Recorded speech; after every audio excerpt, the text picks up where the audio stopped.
북한의 김정은이 핵과 경제를 동시 개발하겠다는 뜻인 병진 노선을 다시 천명했습니다. 한편 미국 트럼프 대통령은 북핵 해법과 관련해 협상 말고도 다른 수단이 있다는 이야기를 꺼내 10일 노동당 창건 기념일을 앞두고 북미 간 긴장 수위가 다시 높아지고 있습니다. 중학생 딸의 친구 김모 양의 시신을 유기한 혐의를 받고 있는 30대 남성 이모 씨에 대해 법원이 구속영장을 발부했습니다. 경찰은 김양의 시신을 부검한 결과 끈으로 목이 졸려 타살된 정황이 확인됐다고 발표했습니다.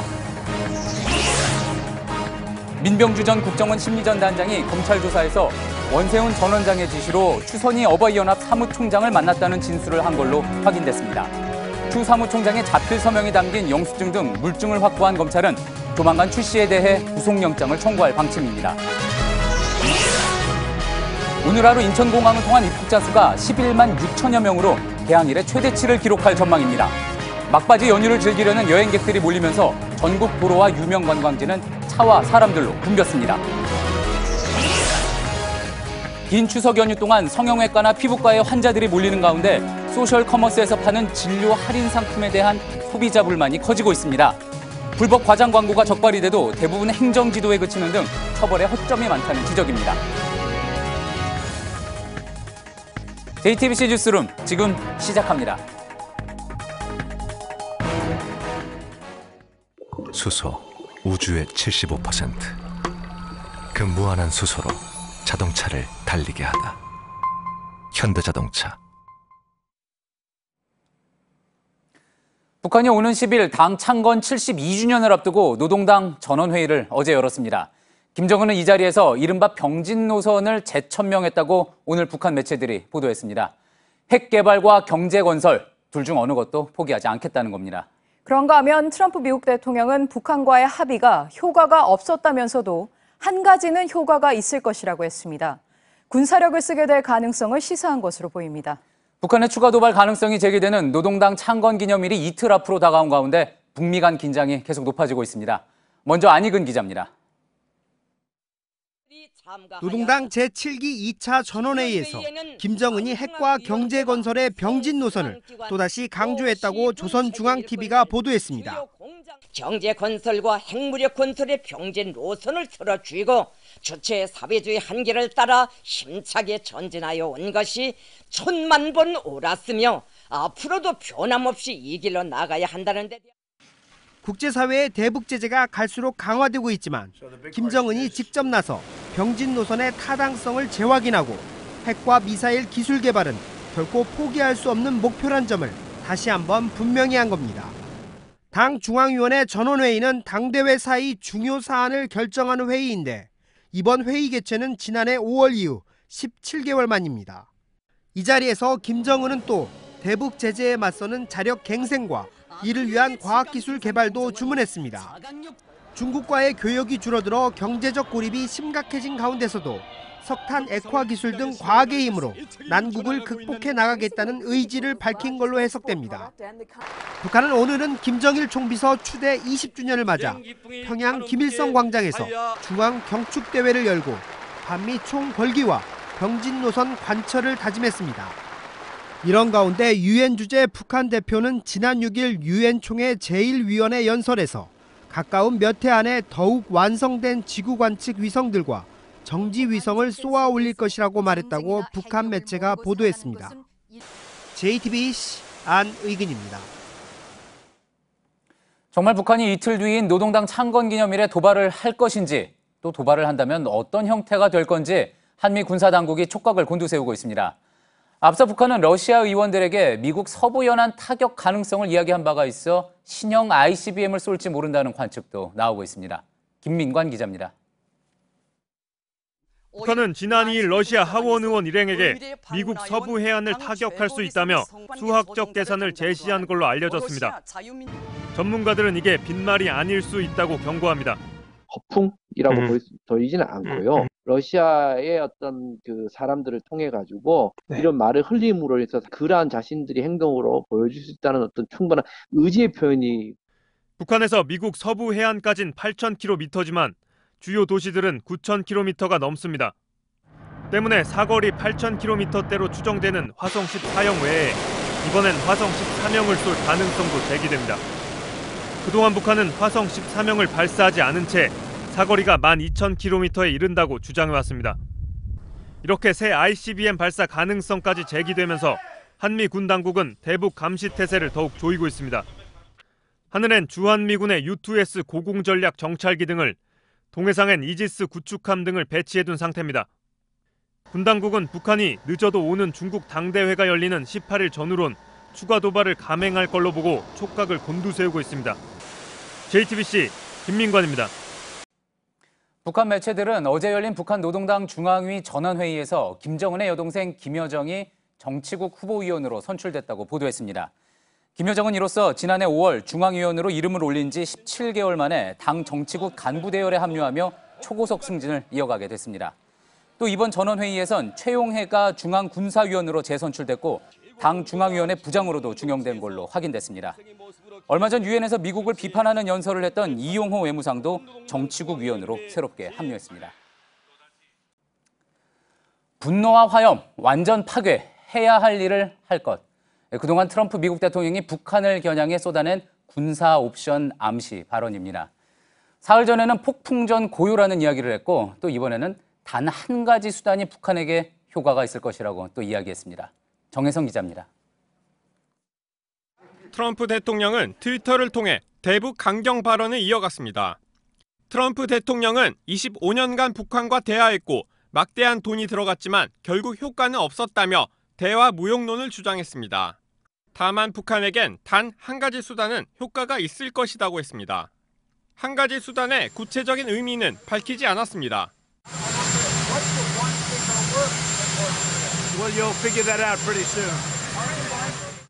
앞서 폭풍 속 고요 발언처럼 표현은 모호하지만 군사 옵션을 시사했다는 평가가 지배적입니다. 전쟁을 불사하겠다는 이른바 미치광이 전략이란 겁니다. 미국 민주당을 중심으로 비판의 목소리가 나옵니다. 한 야당 의원은 한반도에서 전쟁이 발발할 경우 대규모 사상자가 나올 것이 예상된다며 격한 반응을 보였습니다. 단순히 사람들의 관심을 끌기 위한 트럼프 대통령의 습성이란 지적도 있습니다. Frankly, I think he was just continuing a tradition of being a reality TV star who tries to hold the world's attention, tries to make sure that folks don't change the channel. 전쟁을 암시하는 트럼프 대통령의 발언이 오는 10일 북노동당 창건 기념일과 맞물리면서 긴장감은 고조되고 있습니다. JTBC 정혜성입니다. 어제 뉴스룸에서는 희귀병을 알아온 이른바 어금니 아빠 이모 씨가 관련된 시신 유기 사건을 보도해드렸습니다. 중학생 딸 친구를 살해하고 시신까지 몰래 버린 혐의를 받아온 이 씨에 대해 오늘 법원이 구속영장을 발부했습니다. 김양 시신을 부검한 결과 끈으로 목이 졸려 타살된 정황도 확인이 됐습니다. 먼저 서유정 기자입니다. 자신의 중학생 딸 친구 김모양을 살해하고 시신을 유기한 혐의를 받고 있는 이모 씨입니다. 모자와 마스크로 얼굴을 가린 이 씨는 차에서 내리자마자 곧바로 휠체어에 옮겼답니다. 온몸에 문신도 눈에 띕니다. 이 씨가 강원도 영월의 한 야산에 김양의 시신을 유기한 건 지난 1일입니다.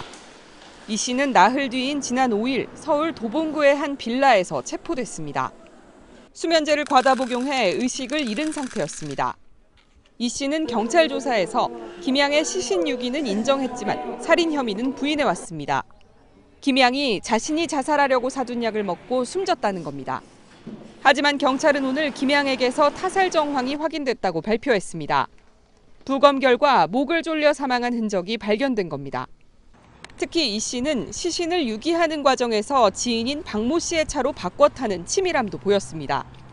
법원은 이 씨와 함께 박 씨에 대해서도 도주와 증거인멸 우려가 있다며 구속영장을 발부했습니다. JTBC 서유정입니다. 이 씨 사건과 관련된 소식은 잠시 후 또 전해드리도록 하겠습니다. 부산항에서 외래 붉은 불개미가 발견된 지 열흘이 지났습니다. 아직 여왕개미의 흔적은 찾지 못했지만 다른 지역 컨테이너 기지에서 추가로 발견된 개체는 다행히 없었습니다. 검역당국은 이 붉은 불개미가 중국에서 들어왔을 가능성에 무게를 두고 있습니다. 박소연 기자입니다. 농림축산검역본부가 외래 붉은 불개미의 유전자를 분석한 결과 미국에서 분포하는 종과 동일한 것으로 확인됐습니다. 최초 발견된 남미 중부 지역에서 1940년대 미국 남부로 건너간 뒤 10년 전부터 호주와 중국 등 환태평양 무역국을 중심으로 퍼지고 있습니다. 검역본부는 중국 항만을 통해 유입됐을 가능성이 높은 것으로 보고 있습니다. 지난 5월부터 최근까지 간만부두를 이용한 컨테이너의 항로를 추적해보니 60% 이상이 중국에서 왔습니다.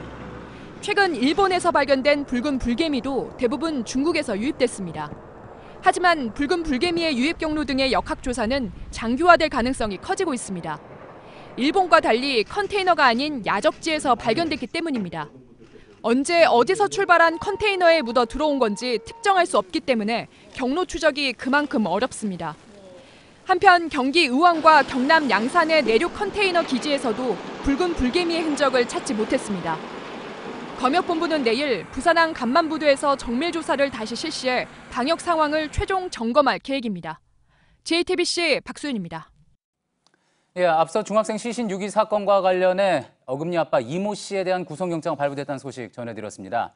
이렇게 됐지만 지금 경찰이 앞으로 풀어야 할 의혹들이 상당히 많습니다. 이번 시신 유기 사건뿐 아니라 그 이전의 행적에 대해서도 지금 하나둘 공개가 되면서 여러 의문이 제기되고 있습니다. 강희연 기자가 이번 사건과 관련한 의혹들을 하나하나 짚어봤습니다.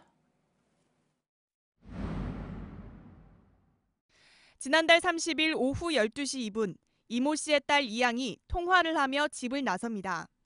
15분 후엔 친구 김모 양과 함께 집으로 들어갑니다. 그런데 3시간 후에는 이양 혼자 집 밖으로 나갑니다. 다음 날 오후 이 씨 부녀는 차량에 무언가를 옮겨 실은 뒤 자리를 떠납니다. 경찰은 당시 이들이 김양 시신을 옮긴 것으로 보고 있습니다. 이 씨는 이후 시신 유기 과정에서 지인 박모 씨의 차로 바꿔 타는 치밀함도 보였습니다. 실제 이 씨 집에서는 범행에 사용한 것으로 보이는 끈과 장갑 등이 발견됐습니다. 경찰은 이 씨 딸 이양도 시신 유기에 가담한 것으로 보고 피의자로 입건했습니다. 이 씨와 함께 수면제를 과다 복용한 채 발견된 이양은 아직 의식을 회복하지 못하고 있습니다.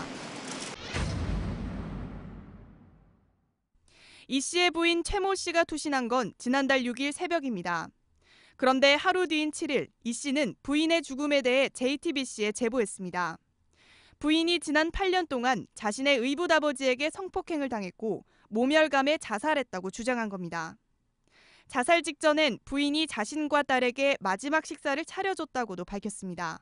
하지만 경찰은 죽은 최 씨 이마에서 의문의 상처가 발견된 점 등을 보고 이 씨가 부인 죽음을 방조했다고 보고 있습니다. 이 씨는 얼굴 전체에 종양이 자라는 희소병인 거대 백악종을 딸과 함께 앓는 사연이 언론을 통해 소개되면서 주목을 받았습니다. 수차례 수술을 거쳐 어금니 한 개만 남은 이 씨는 어금니 아빠로 불리기도 했습니다. 최근까지도 주변에 딸의 수술비 3,500만 원이 필요하다며 후원해 줄 것을 호소했습니다. 하지만 실제 이 씨는 평소 수입차를 몰며 튜닝도 즐겼던 것으로 파악됐습니다. 이 씨에 대한 구속영장을 발부받은 경찰은 타살 의혹과 함께 범행 동기를 추궁하고 있습니다. JTBC 강희연입니다. 네, 연휴도 이제 막바지입니다. 인천국제공항은 오늘도 여행에서 돌아온 시민들로 북새통을 이뤘습니다. 입국 승객이 사흘째 11만 명을 넘어서면서 연일 최대치입니다. 신진 기자의 리포트 먼저 보시겠습니다. 양손에 짐을 가득 든 여행객들이 입국장 출구에서 쏟아져 나옵니다. 흔치 않은 황금 연휴 기간 모처럼의 해외여행을 마친 시민들이 대거 몰린 겁니다. 일상으로의 복귀를 준비하는 마음은 아쉽기만 합니다. 일상으로 복귀하면 또 다시 그 여행의 또 즐거움은 있고 다시 이제 열심히 또 해야겠지만 이 즐거웠던 그런 생각들, 기억들을 좀 잘 간직을 하고 싶습니다. 네. 식당과 같은 공항 내부 편의시설들도 하루 종일 붐볐습니다. 공항공사 측은 오늘 하루 11만 6천여 명의 승객이 인천공항을 통해 도착할 것으로 예상했습니다.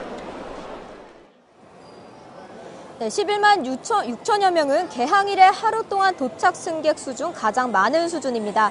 연휴 마지막 날인 내일도 도착 승객이 11만 2천여 명 몰릴 것으로 예상이 되면서 하루 종일 공항이 혼잡할 것으로 보입니다. 네, 신진 기자, 리포트로 보니 오늘 사람이 정말 많았겠네요. 지금도 붐비나요? 네, 제가 있는 이곳은 인천국제공항 1층 입국장입니다. 시간이 늦었지만 이 출구에서 빠져나와서 버스 정류장으로 이동하는 시민들이 끊임없이 쏟아지고 있습니다. 이번 이번 명절 기간 동안 1일 출발 승객 기록 그리고 도착 승객 기록을 보면요. 각각 2차례씩 경신이 됐습니다. 먼저 도착 승객을 보면요. 지난 6일 11만 400여 명 그리고 어제 11만 2천여 명으로 사상 최대치를 연달아 기록을 했습니다. 오늘 예상치인 11만 6천여 명이 기록이 세워진다면 사흘째 새 기록을 세우는 겁니다. 이 출발 승객의 경우도 지난 1일 11만 6천여 명을 넘어서면서 이틀 동안 연일 최대 기록을 경신했습니다. 이번 연휴 기간 동안 전체 공항 이용객은 206만 명을 기록할 것으로 보입니다. 이 당초 공항 측이 예측한 수보다 10만 명 정도 많은 수준입니다. 지금까지 인천국제공항에서 JTBC 신진입니다. 네, 공항과 달리 돌아오는 고속도로는 비교적 한산했습니다. 일부 구간의 정체는 밤 늦게 완전히 풀리겠습니다. 박진규 기자입니다. 전국 고속도로는 오후 내내 통행이 원활했습니다. 오늘 총 예상 통행량은 358만 대로 평소 주말과 비슷한 수준입니다. 순조롭던 흐름은 규경 차량과 나들이를 마친 차량이 몰리면서 오후 5시쯤부터 정체 구간이 늘어나기 시작했습니다. 오후 8시를 기준으로 부산에서 출발하면 서울 요금소까지 4시간 20분, 광주에선 3시간 40분, 강릉에선 2시간 30분, 대전에선 1시간 30분이 걸릴 전망입니다. 한국도로공사 측은 밤 11시에서 자정 사이에 정체가 완전히 해소될 것으로 보고 있습니다. 추석 연휴 마지막 날인 내일은 고속도로 통행량이 더 적겠지만 서울로 들어오는 막바지 규경 차량은 46만 대로 오늘보다 4만 대가량 많을 것으로 예상됩니다. JTBC 박정희입니다. 단풍이 절정으로 향하는 설악산은 등산객들로 붐볐습니다. 주요 관광지나 축제장도 막바지 연휴를 즐기려는 인파가 몰렸습니다. 하나같이 연휴가 끝나는 걸 아쉬워하는 표정이었습니다. 윤도열 기자입니다.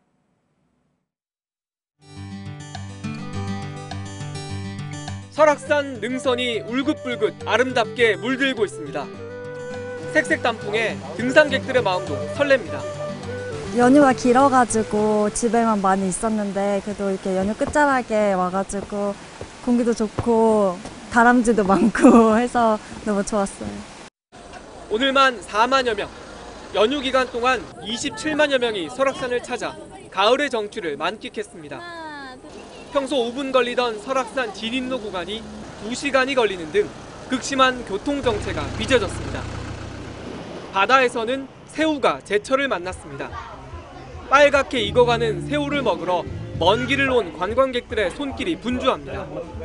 가족, 지인들을 생각하는 사람들의 손에는 저마다 푸짐한 새우 꾸러미가 들렸습니다. 흥겨운 풍악 앞에선 국적이 따로 없습니다. 어깨춤사위가 절로 나오고 어느덧 공연자와 관람객이 한데 어우러집니다. 지난달 29일 개막한 안동 국제 탈춤 페스티벌에는 역대 최대인 123만여 명이 다녀갔습니다. 배지기로 순식간에 상대방을 제압합니다. 전국 사찰의 스님들이 모여 모래판 최고 장사를 가리는 씨름대회입니다. 축제장 한켠엔 목탁과 염주 등 불교 용품과 사찰 음식을 파는 장이 서 축제의 흥을 더해줬습니다. 자식들하고 이래 손자하고 와서 이래 있으니까 참 좋은데 조금 더 길면 좋게 좀 아쉽습니다. 연휴가. 오늘 하루 전국 명소와 축제장은 긴 연휴의 끝자락을 즐기려는 이들로 하루 종일 북적였습니다. JTBC 윤두열입니다. 네, 김포공항도 긴 연휴 끝에 돌아오는 사람들로 북적였습니다. 인파도 인파지만 버스 정류장에 불법 주차한 차들 때문에 공항이 혼잡했습니다. 박영훈 기자입니다.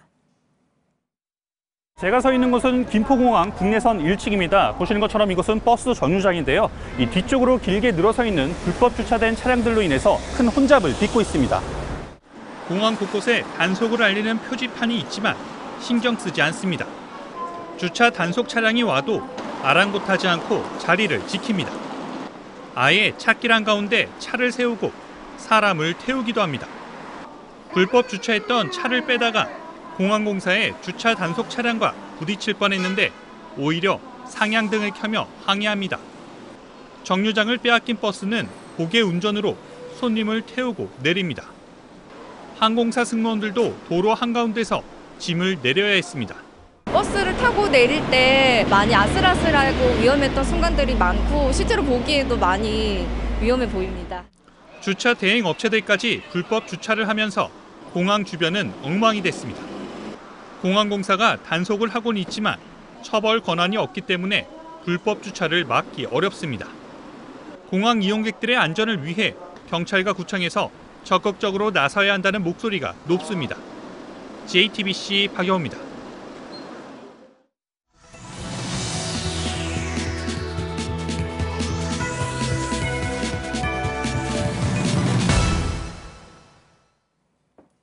긴 연휴 동안 피부과나 성형외과 찾는 사람들 많았습니다. 그런데 90% 할인, 1+1. 요즘 의료 광고에도 이런 표현이 등장을 합니다. 솔깃하겠지만 이런 광고 모두 불법입니다. 네, 구매자를 모아 상품을 파는 소셜 커머스에는 불법 의료 광고들이 넘쳐납니다. 규제하기도 쉽지 않습니다. 어환이 기자입니다. 회원 수가 60만 명이 넘는 의료 전문 소셜 커머스입니다. 100만 원짜리 신데렐라 주사를 9만 원대에 받을 수 있다고 해서 방문해봤습니다. 100만 원짜리는 없을 거예요. 네, 10회짜리. 100만 원까지는 안 받지만 좀 더 받죠. 90% 넘게 할인해준다는 광고와 달리 정작 병원 측은 정확한 가격도 모르고 있는 겁니다.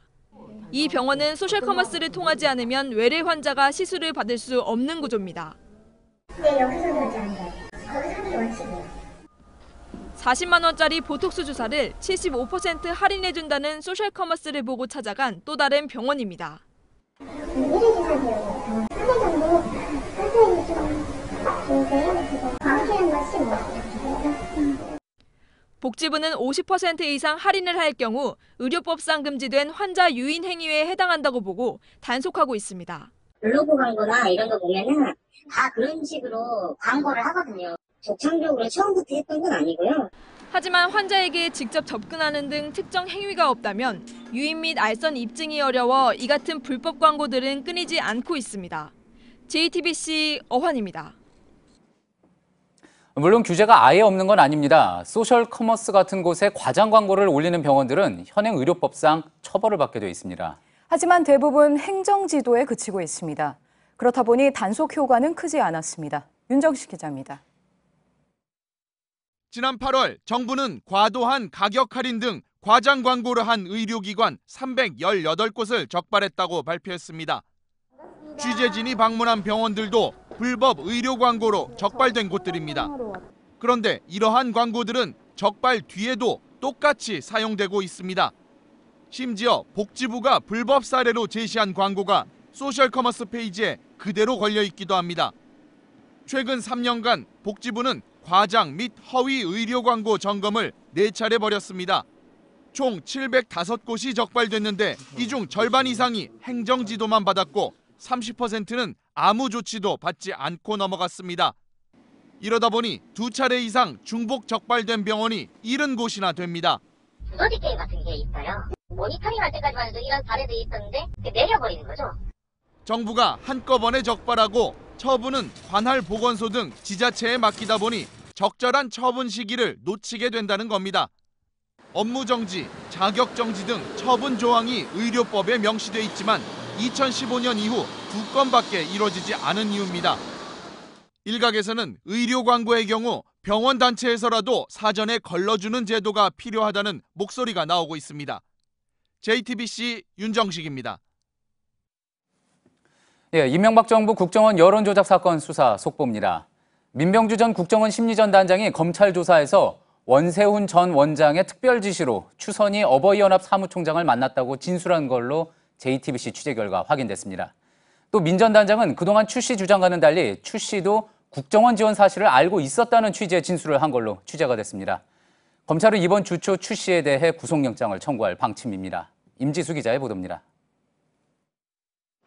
민병주 전 심리전단장은 최근 검찰 조사에서 어버이연합을 특별 관리하면서 추선희 사무총장도 직접 만났다고 진술했습니다. 민 전 단장은 국정원 1급 국장으로 시민단체 대표를 직접 접촉하는 일은 이례적입니다. 이에 대해 민 전 단장은 어버이연합을 유별나게 챙긴 원세훈 전 원장 지시로 직접 만나게 된 것이라고 진술한 것으로 전해졌습니다. 또 어버이연합 담당 국정원 직원이 마련한 자리여서 서로 소개할 필요도 없었다고도 했습니다. 추 씨가 민 전 단장이 국정원 직원임을 알고 국정원의 지원 사실도 알고 있었다는 겁니다.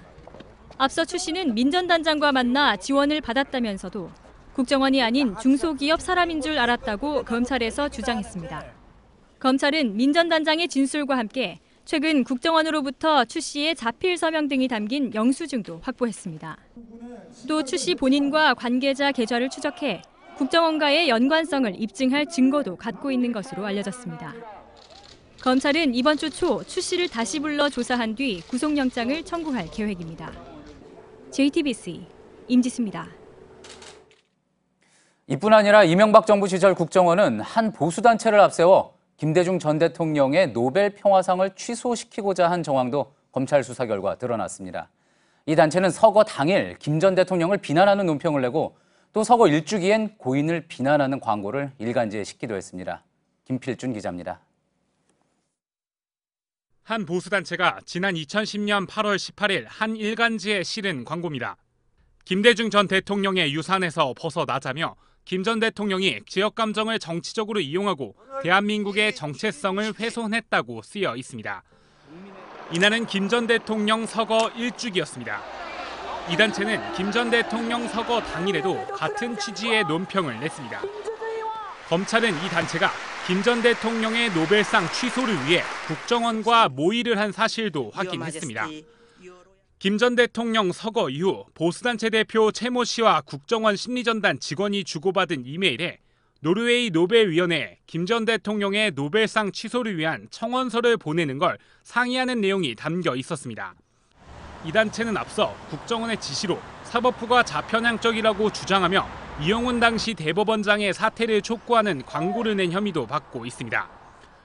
검찰은 이 단체가 노벨상 취소 운동을 벌인 과정과 김 전 대통령을 비난하는 활동에 국정원이 얼마나 관여했는지 수사하고 있습니다. JTBC 김필주입니다.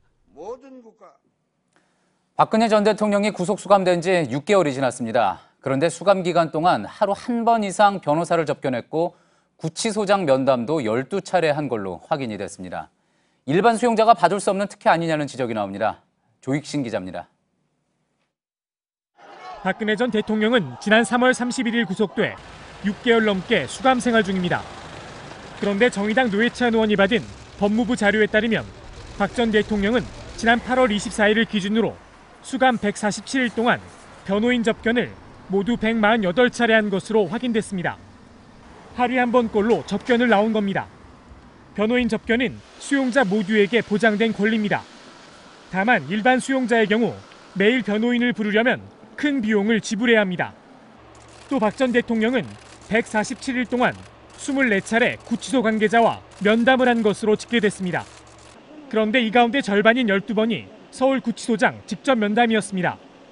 구치소 측은 생활지도 상담이었다고 면담 이유를 밝혔지만 노회찬 의원은 이렇게 자주 소장을 만날 수 있는 수용자가 또 있을지 의문이라며 특혜 가능성을 제기했습니다.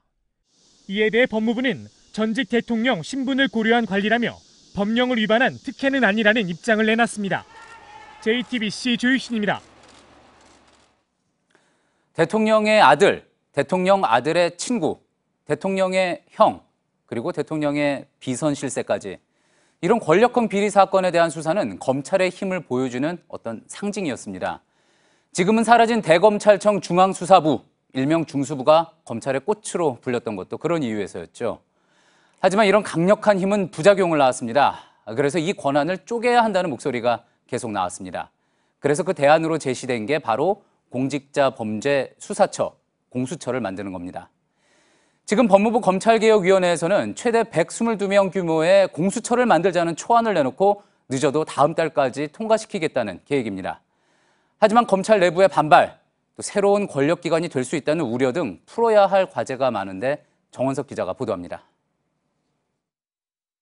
공수처 신설은 고위공직자 비리 사건이 터질 때마다 주요 안건으로 튀어나오던 주제입니다. 하지만 검찰의 거센 반발과 견제장치가 부족하다는 논리에 결국 제자리를 맴돌았습니다. 이번 정부에선 그 어느 때보다 대중의 관심과 여론의 지지가 높다는 평가가 나옵니다. 법무부 검찰개혁위원회가 권고안을 발표한 직후인 지난달 20일 여론조사에선 68%가 찬성 의견을 보이기도 했습니다. 최순실 국정농단 수사 과정에 불거진 검찰개혁 필요성에 다수가 공감하고 있어 이번 정부도 강하게 추진하고 있습니다. 법무부 검찰개혁위의 권고안만 보면 일단 최대 122명 규모란 점에서 야권의 반발을 사고 있습니다. 수도권 지검 규모이다 보니 지나치게 권한이 집중될 수 있다는 겁니다. 박상기 법무부 장관도 규모는 축소하는 편이 낫다는 의견을 내기도 했습니다. 공수처장의 자격과 지위, 그리고 검찰과 경찰 등 기존 수사기관의 인지 수사는 어떻게 할지 등 세부 사항 결정 과정에서도 난항이 예상됩니다. 법무부는 검찰개혁위의 권고안을 바탕으로 국회 법안심사소위와 의견을 조율 중인데 다음 달 법안 통과를 목표로 하고 있습니다. JTBC 정원석입니다. 올해도 어김없이 멧돼지 피해가 발생하고 있습니다. 수확을 앞둔 농민들은 마음 졸일 수밖에 없겠죠. 피해를 줄여보자고 지자체마다 멧돼지 포획에 나섰는데 운용 시기가 각자 달라서 효과는 미지수입니다. 배승주 기자입니다.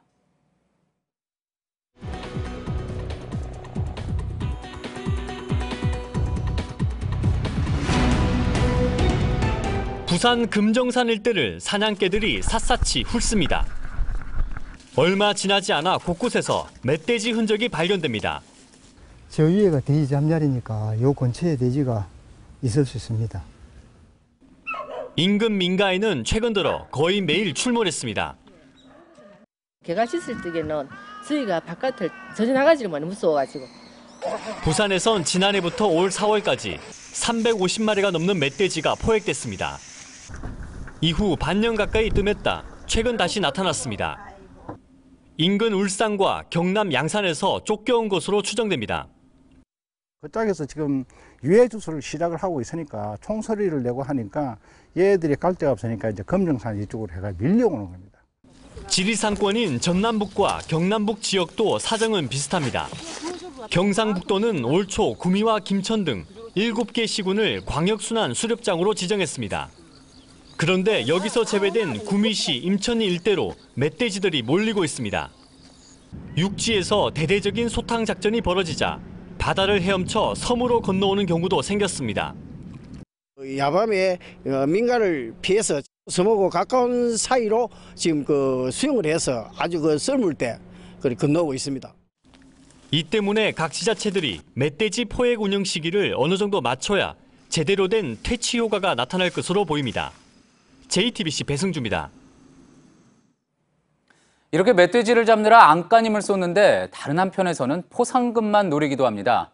다른 사람이 잡은 멧돼지를 꼭 자신이 잡은 것처럼 속여서 포상금을 신청한 게 적발됐습니다. 네, 이렇게 포상금을 부정 수령하는 건 포획단 사이에서 공공연한 비밀이었습니다.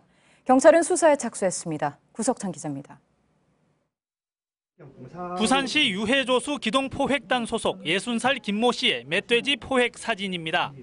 9월 7일 기장군에서 5마리를 잡았다며 포상금 50만 원을 군에 신청했습니다. 그런데 동료 엽사의 제보로 거짓말이라는 게 밝혀졌습니다. 인근 경남 양산시 포획단이 멧돼지를 잡았다는 소식을 듣고 김 씨가 찾아가 자신이 잡은 것처럼 사진을 찍은 겁니다. 경남에서는 포획 사진과 멧돼지 꼬리를 증거자료로 받는 반면 부산시는 사진만 제출받는 점을 악용한 겁니다. 엽사들은 취재진에게 관행처럼 이뤄져온 허위 신청 수법들을 털어놨습니다. 꼬리가 한 마리가 10마리 될 수도 있어. 받아갖고 갖다 치워서 이래버리거든. 가져오면은 10만 원짜리가 되는 거야. 지자체마다 담당자가 한 명밖에 없어 부정 신청을 걸러내기도 어렵습니다. 일일이 그 현장에 나가서 지금 상황을 파악하기는 좀 힘든 실정입니다. 사진으로 대체해서 이제 저희가 신청서랑 그 위치랑 파악하고 있는 그런 상태입니다. 문제가 커지자 부산시는 사진이 아닌 꼬리 등 실물을 받아 처리하기로 방침을 바꿨습니다. 경찰도 과거 유해조수 포획 포상금까지 수사를 확대하기로 했습니다. JTBC 구석찬입니다. 미얀마의 로힝야족 박해에 대한 비판이 거셉니다. 미얀마 정부군을 피해 방글라데시로 탈출한 로힝야족만 50만 명이 넘습니다. 난민선을 탔다가 전복돼 무더기로 숨지는 사고도 잇따르고 있습니다. 이런 순환은 어디에서부터 시작된 걸까요? 백종훈 기자입니다. 로힝야족의 시신이 바닥에 놓여 있습니다. 미얀마 정부군을 피해 난민선에 올랐던 15명이 전복 사고로 숨진 겁니다. 이 중엔 어린이 10명이 포함돼 있었습니다. Side of Myanmar's border. They were beating me this morning. I was screaming to get help. They killed my boy. 이번 사태는 로힝야족 반군과 미얀마 정부군의 교전으로 400명의 로힝야족이 숨지며 촉발됐습니다. 유엔은 미얀마를 탈출한 로힝야족 난민이 한 달 만에 50만 명을 넘어섰다고 밝혔습니다. 불교 국가인 미얀마와 이슬람교를 믿는 로힝야 간 갈등. 갈등의 뿌리는 130년 전으로 거슬러 올라갑니다. 미얀마를 식민 통치했던 영국은 1885년 로힝야족을 미얀마 라카인 지역에 이주시킵니다. 로힝야족을 이용해 미얀마를 수탈한 겁니다.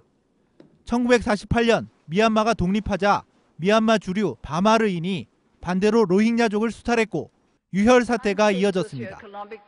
미얀마의 실질적 통치자인 아웅산 수지에 대한 국제사회의 비판 여론도 높아가고 있습니다. 아웅산 수지는 지난달 19일 연설에서 미얀마 정부군을 두둔했습니다. The great majority of Muslims in the Rakhine State have not joined the exodus. 그러자 역대 노벨상 수상자 12명이 비판 서한을 보냈고 지난 5일 영국 옥스포드시는 아웅산 수지의 명예시민 자격을 박탈했습니다. 로힝야족 반군이 8일 평화협상을 제안했지만 미얀마 당국이 거부해 사태 해결은 쉽지 않아 보입니다. JTBC 백종훈입니다. 전북 부안군의 양장 앞바다에서 실종된 김모 씨가 오늘 오전 11시쯤 숨진 채 발견됐습니다. 김 씨는 어제 낮 2시 반쯤 굴착기로 준설선을 접안하다 굴착기와 함께 바다에 빠졌습니다. 해경은 사고 경위를 조사 중입니다. 오늘 낮 12시 18분쯤 전남 보성에서 규모 2.8의 지진이 발생했습니다. 별다른 피해는 없었지만 내륙에서 지진이 발생해 진동을 느낀 시민들의 신고가 30건 넘게 119에 접수됐습니다. 괌에서 차 안에 자녀를 방치한 혐의로 체포됐다 풀려난 법조인 부부 가운데 부인 설모 판사가 재직 중인 수원지방법원에서 진상조사에 착수했습니다. 법원은 사실관계를 파악한 뒤 잘못이 인정되면 대법원 법관징계위원회에 징계를 요청할 예정입니다. 허리케인 네이트가 1급 허리케인으로 발달해 미국 본토에 상륙했습니다. 루이지애나주 뉴올리언스시는 비상사태를 선포했고 저지대 주민들에게 강제 대피령도 내렸습니다. 앞서 네이트가 휩쓴 중미 지역에선 최소 30명이 숨졌습니다. 프로야구 준 플레이오프전이 오늘 시작됐습니다. 롯데와 NC가 포스트 시즌에서 처음으로 맞붙었습니다. 네, 지역 라이벌답게 5시간 가까이 연장 혈투가 벌어졌습니다. 먼저 우승팀은 NC였습니다. 강신우 기자입니다. 무사 3루의 연장 11회 NC 건희동의 타구가 우중간을 가릅니다. 건희동의 2루타가 팽팽한 2대2 균형을 깬 뒤 승부의 추는 급격히 기울었습니다. 롯데의 수비 실책으로 추가점을 얻었고 모창민의 말루 홈런까지 터지면서 NC는 11회에만 7점을 얻어 승부에 쐐기를 박았습니다. 결승타를 친 건희동은 준 플레이오프 1차전 MVP에 선정됐습니다. 이거 어떻게 해서든 맞춰서 이 주자는 불러드려야 되겠다 했는데 거기 또 좋은 안타로 연결된 것 같습니다. 오늘 경기는 있고 내일 경기를 더 어떻게 집중해서 풀어가느냐가 더 중요한 것 같습니다. 포스트 시즌 첫 비디오 판독으로 선취점을 얻은 NC는 기회마다 특유의 발약으로 득점에 성공했습니다. 롯데는 8회 말 대타 박헌도의 동점 홈런으로 반격 기회를 잡았지만 득점 기회를 번번이 놓치며 NC에 무릎을 꿇었습니다. 특히 주전 포수 강민호의 부진이 아쉬웠습니다. 준 플레이오프 1차전 승리팀이 플레이오프에 진출할 확률은 85%입니다. 2차전에서 롯데는 네일리, NC는 장현식을 각각 선발로 내세웁니다. JTBC 강신우입니다. 네, 끝으로 날씨입니다. 오늘 서울과 경주는 낮 최고 기온이 29도 가까이 올랐습니다. 내일도 전국이 대체로 맑은 가운데 오늘처럼 늦더위가 이어지겠습니다. 모레는 서울과 경기에 오후부터 빗방울이 떨어지겠습니다. 예, 오늘 저희가 준비한 소식은 여기까지입니다. 내일은 손석희, 안나경 앵커가 진행하는 뉴스룸을 전해드리겠습니다. 네, 시청해주신 여러분 고맙습니다.